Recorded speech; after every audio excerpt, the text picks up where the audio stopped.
Baik, sekarang saya jawab pertanyaan. Pertanyaan yang pertama, apakah berdosa kita orang tua bila anak cucu sulit untuk disuruh sholat? Muru auladakum bisolah, suruh anakmu sembahyang wahum abna'u sab'a sinin, umur 7 tahun. Yang umur 7 tahun angkat tangan? Oh, tak ada. Umur 7 tahun suruh dia sembahyang. Kalau sholat umur 7 tahun, berarti baca surat pendeknya umur 5 tahun.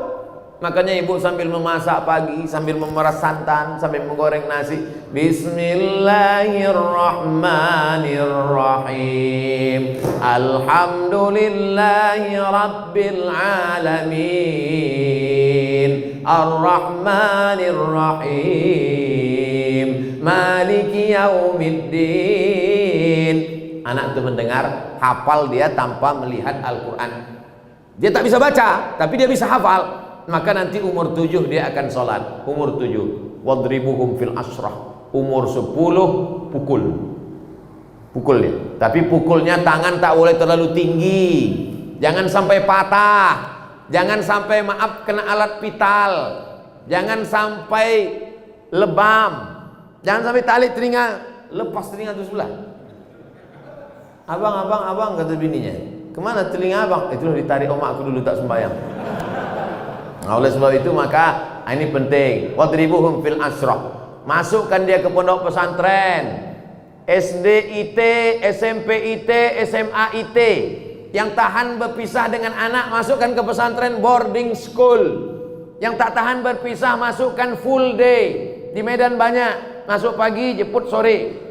Tidak ada yang bisa mengontrol, mengawal anak-anak kita ini selain benteng terakhir pendidikan anak-anak kita adalah sekolah agama. Sudah disekolahkan agama, sudah dikasih makan halal, sudah dikasih tunjuk ajar, sudah dinasehati, tak juga kita sudah tidak kurang usaha. Wala taziru waziratu wizra ukhra. Kita tidak memikul dosa orang lain. Bapak tak memikul dosa anak, ibu tak memikul dosa cucu. Dosa tanggung masing-masing. Tapi kalau tak dididik dengan baik, tak sholat mereka, tak puasa mereka, pacaran mereka, LGBT mereka, maka ibu dan bapak berdosa karena menyia-nyiakan amanah. Alhamdulillah, masjid penuh, anak-anak datang. Alhamdulillah, tuh anak-anak banyak datang. Jangan takut ibu, jangan takut berdosa karena sudah dibawa anak ini ke masjid. Mana yang lebih kita dulukan? Kewajiban kita sama Allah atau sama suami? Kasihlah contoh. Kalau pertanyaannya umum, gimana saya mau jawab? Allahu Akbar, Allahu Akbar, kata azan. Datang lakinya, kau buatkan aku dulu kopi. Mana yang lebih didulukan? Ibu sholat atau membuatkan dia kopi? Ini tak akan terjadi. Kenapa? Karena bapak itu pasti ke masjid sebelum azan. Mana mungkin dia minum kopi orang azan? Tapi ibu dapat Fir'aun, inilah.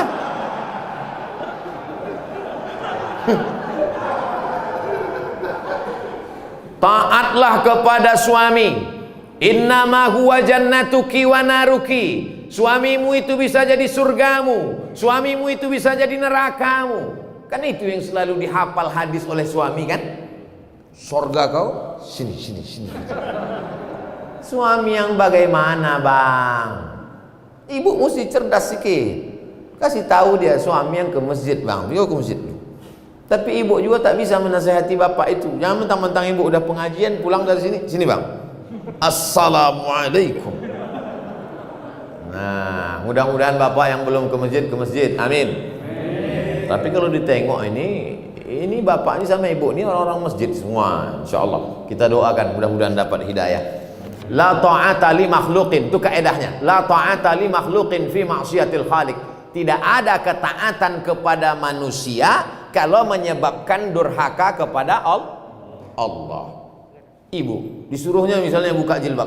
Aku tak suka lah tengok kau berjilbab, macam nenek-nenekku tengok. Coba kau buka jilbab itu, kau cat warna kau, rambut kau 3 warna, merah, kuning, kelabu. Ibu tak mesti patuh, karena perbuatan itu melanggar syariat Islam. taat dan patuh pada suami selama itu taat kepada Allah dan Rasulullah sallallahu alaihi wasallam. Kalau disuruhnya ibu pakai jilbab panjang, patuh. Kalau disuruhnya ibu ikut pengajian, bagus. Kalau disuruhnya ibu bersedekah, patuh. Tapi kalau disuruhnya melawan perintah Allah, la ta'ata. Itu kaidahnya. La ta'ata li makhluqin fi maksiatil khaliq. Tak ada ketaatan kepada makhluk kalau menyebabkan maksiat kepada Allah. Ustadz, apakah kita terlalu khawatir dengan virus COVID ini bisa merusak akidah kita, Pak Ustadz? Misalnya bapak saking takutnya kena penyakit paranoid, ketakutan tak tentu arah, itu tauhidnya sudah kena itu. Wa kadzalika ja'alnakum ummatan wasata, kami jadikan kalian umat yang pertengahan, tidak terlampau berani sampai nantang-nantang petantang petenteng, tidak pula terlampau takut, bukan ekstrim kanan, bukan ekstrim kiri, tapi pertengahan. Berserah diri kepada Allah, beribadah, ikut protokol, tetap ikuti, jangan terlalu terbawa oleh media. Yang namanya penyakit itu dari dulu sampai sekarang ada, dan tak semua orang yang kena COVID mati, dan tak semua yang mati itu kena COVID. Ada juga yang mati kena bersin. Berapa banyak orang tak sakit mati, menguap mati. Banyak orang yang tidur mati, tidur ketuk pintunya subuh tak bangun-bangun, pas dipegang udah dingin macam es batu. Oleh sebab itu berapa banyak pula yang dinyatakan positif sehat. Nah, itu jangan terlalu takut. Semua yang mati itu kata Nabi, lan tastakmil rizqaha wa ajalaha, lan tamuta nafsun, tidak akan mati orang qabla an tastakmila rizqaha wa ajalaha. Kalau sudah rezekinya penuh, kalau sudah umurnya penuh, pasti dia mati. Kenapa Abdul Somad itu tak mati-mati? Belum penuh. Mau dibunuh orang, mau diusir orang, disantet orang. Kalau memang belum penuh, tak mati. Tapi kalau sudah penuh, mati. Nah, ibu-ibu, bapak ini semua belum penuh lagi. Nanti kalau ada yang penuh, kemana sih anda kemarin? Udah penuh dah. Mati lewat. Jadi jangan terlalu takut. Takut itu yang membuat kita akhirnya imun kita jadi turun. Kalau sudah imun kita turun, maka kekebalan tubuh kita hilang, penyakit pun datang. Saya tidak tablik akbar nih dari bulan Maret, April, Mei, Juni, Juli, Agustus. Pertama kali saya keluar sejak COVID, inilah ke Medan. Tapi tetap dengan protokol kesehatan. Nah, saya bawa-bawa kan ini biar jangan apa kali COVID itu. Insya Allah anak saya lepas pesantren akan lanjut ke Sudan. Nah, Sudan tempat saya kuliah tuh. Pertanyaan, anak saya wanita, bagaimana situasi dan kondisi Sudan saat ini? Sudan terjadi revolusi peralihan kekuasaan dari Jenderal Omar Bashir setelah 30 tahun berubah sekarang, dan terjadi kesepakatan antara tentara dan sipil. Setahun dipimpin oleh sipil, lalu kemudian oleh tentara. Terjadi pergolakan politik. Tapi bagi mahasiswa tidak terlalu berefek. Saya di sana bulan 12, 2 kali. Bulan Juli, kemudian bulan 12 saya datang lagi. Anak-anak mahasiswa beberapa dari Sumatera Utara. Saya membawakan bantuan untuk PPI, Persatuan Pelajar Indonesia yang dari Sumatera Utara. Saya bawakan bantuan. Nah, nih. Oh, datanglah dari provinsi lain minta juga. Saya bilang ini duit orang Sumatera Utara. Kalian mintalah ke kabupaten provinsi kalian masing-masing.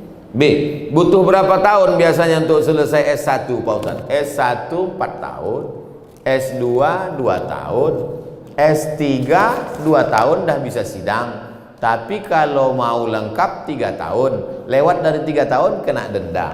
Jadi kalau umurnya berangkat 20 tahun, 4 tahun, 24, 26, 27, 28 28 pulang dia udah doktor.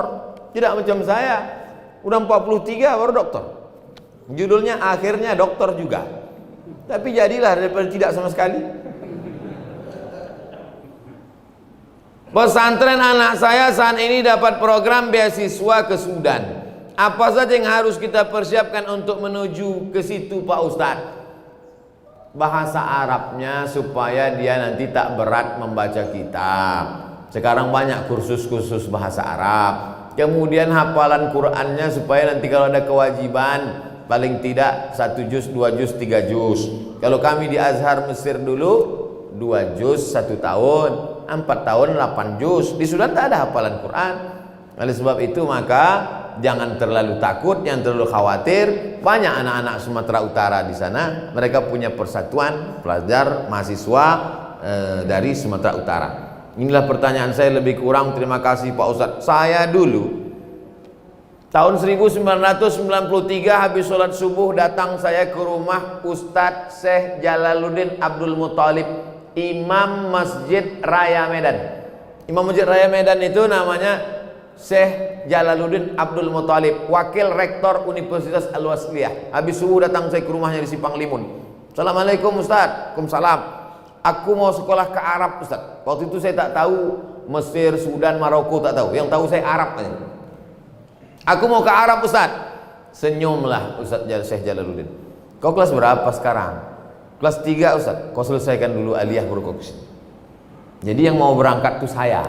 Makanya banyak kalau jamaah nanya ke saya, Ustadz bisa anak saya kuliah ke Arab? Saya tanya, yang mau nih bapak apa anaknya? Anak saya Pak. Kalau saya yang mau. Orang tua saya membebaskan saya, terserah kau. Nah, tapi saya mau waktu itu. Lalu kemudian setelah taman aliyah datanglah saya. Ustadz, aku udah taman aliyah, ini ijazahnya. Kata Ustadz Jalaluddin Abdul Muthalib, kau bawa ijazah ini ke Jakarta, kau terjemahkan bahasa Arab, kau legalisir ke Departemen Agama, legalisir ke Departemen Luar Negeri, legalisir. Mendengar departemen itu pucat lah. Akhirnya takut saya, tak berani balik saya ke Riau. Kuliah saya di IN. Tapi Allah kasih jalan. Datang pengumuman. Waktu itu belum ada lagi www.google.com. Informasinya masih pakai pos. Jam 12 siang pulang saya kuliah di IN. Datanglah surat pakai pos, dikirim kawan saya dulu satu pesantren di Darul Arafah Medan, Lau Bekri, Deli Serdang. Abdul Halim namanya yang mengirim. Ikuti tes ke Mesir besok pagi. Suratnya sampai jam 12 siang. Langsunglah saya berangkat naik SDH, Spiro Dolo Hole. Mendaftar ke IAIN. Sampai di IAIN besok pagi, daftar situ. Nama orang yang menerima pendaftaran itu namanya Ustadz. Alah, lupa pula namanya. Ditanyanya, ada keluarga kau di Medan? Ada Pak. Kalau tak ada, di rumah. Karena ditengoknya dari Riau. Ikut tes saya. Yang mengetes itu orang Mesir. Besar sorban, hampir sebesar ban Vespa lagi. Mas Muka kata dia, what is your name? Langsung saya jawab, Abdus Somad. Nah, itu pula PD-nya kita kalau nama kita ini ada di Quran kan. Abdus Somad. Saya Abdus Somad. Istamir kata dia, sambung bacaan ayat yang kubaca ini. Innallaha la yastahi an yadriba mathalan ma ba'udatan fama fawqaha. Sambung kata dia. Saya baca. A'udzubillahi minasyaitonir rajim. Bismillahirrahmanirrahim. Innallaha la yastahi an yadriba mathalan ma ba'udatan fama fawqaha. فأما الذين آمنوا فيعلمون أنه الحق من ربهم وأما الذين كفروا فيقولون ماذا أراد الله بهذا مثلا يضل به كثيرا ويهدي به كثيرا وما يضل به إلا الفاسقين. Kebetulan yang ditanya itu pas yang selalu saya bawa sholat. Macam tahu aja dia itu bekal kita. Akhirnya keluarlah pengumuman 100 anak Indonesia yang lulus beasiswa ke Mesir. Saya baca dari nomor 1 sampai 100, tak ada nama saya. Rupanya karena grogi tak nampak. Baca, ada di situ rupanya Abdul Somad. Berangkatlah dari Jakarta dulu, pelatihan 2 bulan. Saya adik-beradik 2 orang. Anak pertama laki-laki, adik pun laki-laki. Orang tua sayang. Bukan saya ini 12 orang lalu pergi satu lupa dia. Nah, pergi. Kata mak saya tak sampai hati dia melepas. Tapi ada bang mak saya, uak saya. Kata dia, kalau ada yang melarang kau pergi, harimau mati meninggalkan belang, manusia mati meninggalkan nama. Kau nanti mau meninggalkan nama baik apa nama buruk? Kata dia. Bangkit semangat. Bangkit semangat, berangkat. Setelah 2 bulan naik pesawat lah dari Cengkareng. Mak, jangan buat kenduri sebelum aku pasti berangkat. Itu saya pesan dari awal. Karena takutnya potong kambing RT RW datang, tahu-tahu tak jadi, kan malu. Sebelum aku yakin berangkat, jangan buat kenduri. Begitu sudah di Cengkareng, udah mau berangkat, baru telepon. Aku sudah mau masuk pesawat nih. Kalau mau buat kenduri, kendurilah. Saya dari dulu memang begitu. Takut saya berspekulasi. Lalu kemudian berangkatlah kami naik Royal Jordan Airlines. Kenapa pesawat itu Ustaz naik? Itulah tiket paling murah. 5 September 1998 sampailah saya di Kairo, Mesir. Di sana itu ada 2, satu HMM, Himpunan Mahasiswa Medan, yang satu lagi ke SMR, Kelompok Studi Mahasiswa Riau. Saya ikut Riau, karena orang tua saya di Riau. Oleh sebab itu lanjut, kemudian S2 ke Maroko, habis itu S3 ke Sudan, habis itu dapat visiting profesor dari Brunei Darussalam, habis itu Datuk Seri Ulama Setia Negara, habis. Yang tinggal belum satu lagi, almarhum, tinggal itu lagi. Bapak Ibu yang dimuliakan Allah Subhanahu wa taala, hidup ini kita jalani saja, bangkitkan semangat, insyaallah menatap tatapan Bapak Ibu, adik-adik semua, insyaallah kita ini semangat semuanya insyaallah. Amin. Ya rabbal alamin. Ala hazihi niyah wa kulli niyatin shalihah. Al-Fatihah. A'udzu